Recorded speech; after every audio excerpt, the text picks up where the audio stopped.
Olá, eu sou Yuri Quevedo, curador do acervo da Pinacoteca, e a gente está aqui na exposição do acervo, que é uma exposição de longa duração, ocupa um tempo largo da programação da Pinacoteca, justamente para os assuntos decantarem, dá tempo de muita gente ver e rever a exposição durante esse tempo.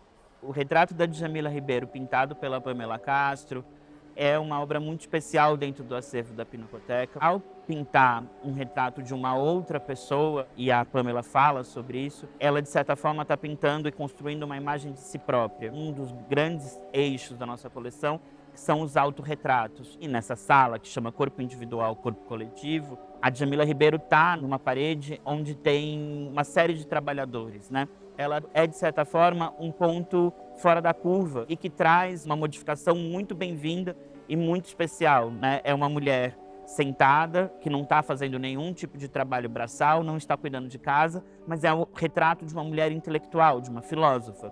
Talvez a Djamila Ribeiro seja a primeira mulher negra representada como intelectual e a primeira mulher a ser representada como uma intelectual, fazendo um trabalho que é mental e não braçal na coleção da Pinacoteca. O retrato da Djamila tem 3 conexões muito fortes com a nossa coleção e por isso ela é muito transformadora da exposição e da parede em que ela ocupa no museu.